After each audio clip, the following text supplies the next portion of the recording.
Peace, blessings, salutations. Yarima Karama here with another segment, Real Life, Real Talk. These are the days of our lives. So I have the brother Silent Majority here, and he wanted to revisit a previous topic that we talked about. I think it was titled, Can Black Men Love Black Women and Still Date Outside or Marry Outside Their Race? And there was a lot of feedback. It created a firestorm of feedback, as a matter of fact. And so he wanted to address some of those comments, and I wanted to give him an opportunity to do some rebuttal, so to speak. And so, Silent Majority, I'm going to turn it over to you, and I'll cut in as I need to. But tell them, what's on your mind. Once again, thank you, Brother Yarima, for giving me this platform to speak to the people. Yes. And I just compiled a list, and we just go call it an alleged list. I'll compile a list, and you can do your research yourself. I compiled a list of either half mixed people, or people that have been in some sort of black civil rights movement, or somehow connected to the black struggle. Here's the list. Kimora Lee Simmons, Journey Smollett, Jesse Smollett, which is Underground and Empire. Thurgood Marshall had an Asian wife. Red Fox, Asian wife. Tracy Ellis Ross and her brother. Nunu. Harry Belafonte, Gordon Parks, the one that made Shaft, the original Shaft. Sidney Poitier, Neil, supposed to be part Chinese. Achilles, very mixed. Mike Tyson has a wife outside of African American. Richard Pryor, we all know. Sammy Davis Jr. Mario Van Peebles, who is doing the new Roots. T.I. and Tiny, who we all watch. Boris and Nicole. Gabrielle Union. Jessica Biel, who did Flashdance. Quincy Jones, Kadida.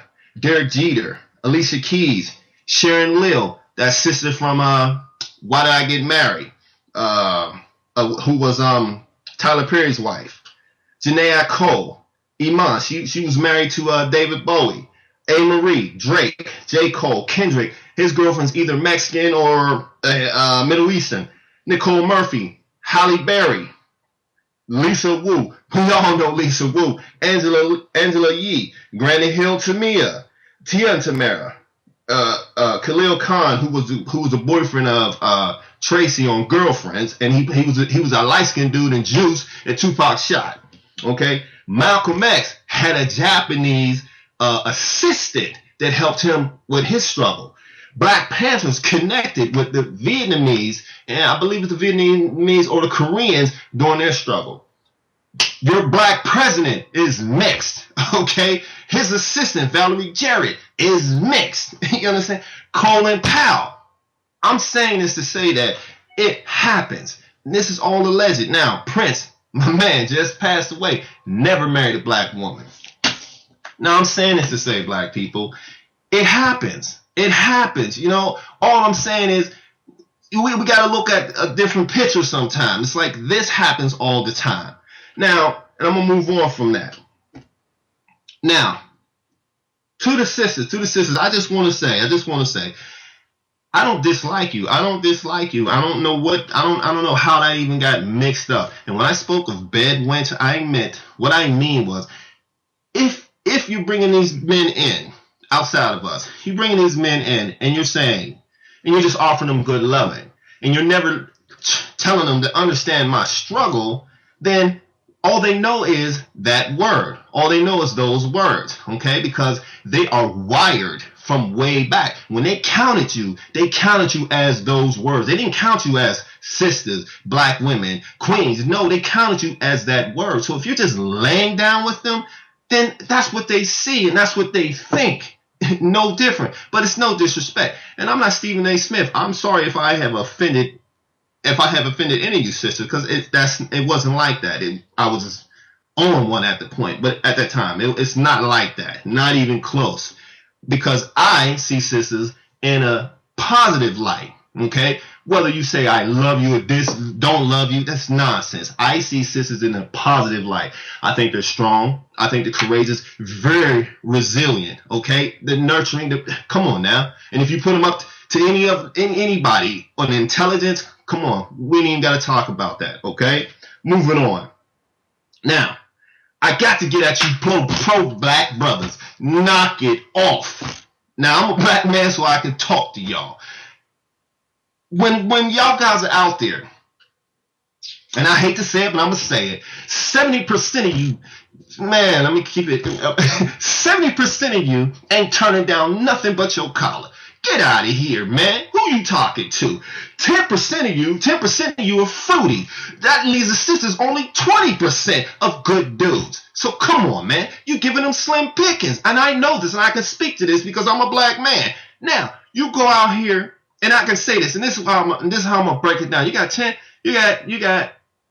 you switch over so fast. You got, if you ever had over a minimum wage job, if you ever played sports, if you ever been to the military, and if you ever been to college, y'all ain't turning down nothing but your collar. Who you talking to with all this pro-black stuff? And if you're pro-black, then put the money up. Put the money. See, everybody's pro-black until it comes to that dollar. There's about, what, a couple thousand or 100 on people, subscribers on Urima's team.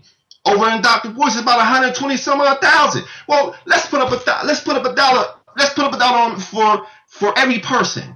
Well, and we can make something out of that. Don't come to me with the pro-black and the coon shit. Knock it off, man. Knock it off, because I'll clown all you fools with that nonsense. Knock it off, because we can talk about it for real. Anyway, let me move on. Sisters. And I want to tell y'all, these are the ones that I follow, that I really, really, truly respect. And they're on Dr. Boyce's channel, that I truly respect, and they hard body with it.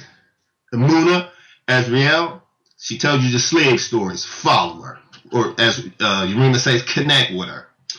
The sister Shaquita, she the one that brought us the digital building the digital homes, and she showed us about the young dude in Africa with the helicopters. Are y'all peeping that? I mean, because these pro-black cats, are you peeping that, right? Now, and she started a school, okay? Noma Lenga brought us Gollywood. Now, Noma, you tripping because you didn't tell us about that Kantaka that's built in Ghana as well. That's the SUV. If y'all pro-black brothers know anything, peep gang, right? Now, then we got my girl Yvette Cornell. She's hard body, but a lot of people don't really mess with her because, she like me. She ain't gonna put sugar on shit for you, but she's a very strong political mind. I like her. And the coldest is Cynthia G. And now I follow these people, and I was following Cynthia before she even got on with Dr. Boyce. I was following Urima before he even got on. So I follow these people because they give me a different light, a different understanding. You understand what I'm saying? Silent majority, real quick. What do you say to the people who say, a few things as I'm listening. What do you say, one, to the people that say, this brother's making excuses. He wants to date outside of his race. He's just making excuses. And also, what do you say to that? Is address that word mixed, because at the end of the day, we know that with what happened during slavery and the rape of our women, that there's a lot of mixtures in us, but we're still considered black. So even some of the people that you mentioned, some brothers and sisters might find them, as far as in the movement, they might find them to be coons, and some, especially like when you talk about the pro-black, and it doesn't even have to be pro-black, but maybe just conscious. Some people look at some of the people who were in the integration movement. Some people look at them as being coons. They were like, you basically got us messed over by doing this immigration stuff or integration stuff, because now black people have lost everything. So what do you say to that? Because when I look back at some of the comments that were being registered back from both brothers and sisters, and not all of them were pro-black, but some was just like, look, we're in a war right now, and black people need to be together.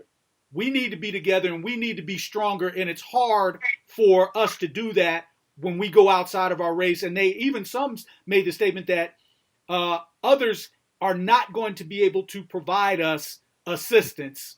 We have to do that ourselves. What do you say to that? Well, what I would say is, like I mentioned before, this ain't 1964. This is 2016, and blacks generally do not travel. Blacks generally do not travel. Okay, that means you don't have. That means the people that you're allowing to come into your neighborhood and build on top of your head, nationality after nationality, just continue to build on top of your head, and you still are not making it.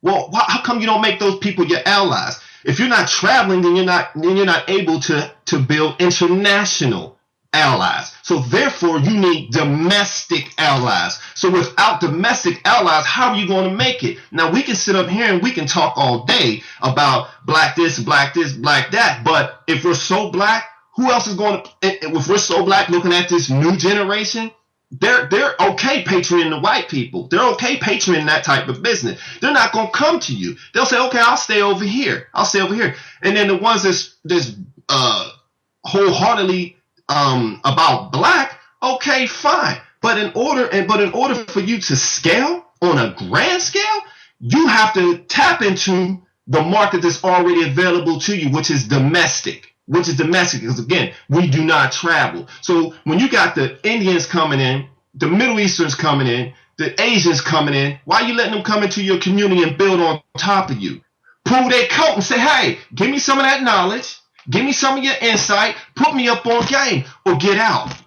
You can't say, you can't. America was not built on white people just coming in. White people had to understand the Indians. Okay, the Asians had to understand the Africans. You understand what I'm saying? The Middle Easterns had to understand us. Okay, in order for rap to move, the Jewish had to get out there. Now we can look at it and say, "No, I ain't with that." Well, you have to be able to talk to people. You may not like me, and I may be on the other side. But hell, they didn't get through the underground without talking to somebody from somewhere else. I'm in California, right? And I was taught if everybody's in the same place, then they know where to find you. Right? So if you want to make that move, I'm over here. My sons are over there. My wife is over there. So you telling me this Asian woman can't provide your daughter who's homeless, who needed something, you know what I'm saying, who's hungry, who needed shelter because she's not black? Are you serious? Where's that come from? If you hungry, you need to eat. And if these people understand what's happening, they don't need to understand you. You need to understand you. But if they're providing you something, and stop letting these people come into your community and building on top of you, and you get nothing from it. I agree. And I do agree with that. So what do you say? Because I can already hear the response coming back. Mm-hmm. And even those that agree and say, yes, we must communicate. But does that mean we have to date and marry and amalgamate with them? Here's the thing. Here's the thing, Yarima. When the whites did business in other cultures, in other countries, you know what I'm saying? When Asians do business in other countries, when Africans do business in other countries, women look good. Period. Black men look good. Period. That is collateral damage. You're going to lose something to get something, and sometimes you're going to lose a lot to get a little. But if in order for you to lead and join this generation today, you're going to have to sustain some collateral damage. You're going to lose some black women. You're going to lose some black men. But will you lose them here? You understand? When I spoke about the spook who sat beside the door, watch that movie. Now, everybody looked at him like he was a coon. He was a coon, this and all of that. But watch that movie and really watch that movie. He went off to the FBI. He did his whole thing. Everybody thought he was a coon. What happened when he got home? He never lost his mind. He never lost that. And this, my brother, is going to have to be a subject. We might just have to do a part 3. I anticipate that there will be more feedback. But we're going to end this segment right here. My name is Yarima Karama. This is the Brother Silent Majority. Connect with me. Facebook, Instagram, Twitter. You can go to my webpage, www.yarimakarama.com. You can go there for messaging, booking info, and to find out my performance dates and locations. we need to. I'm gonna have this brother Silent Majority back on to continue this conversation along with some others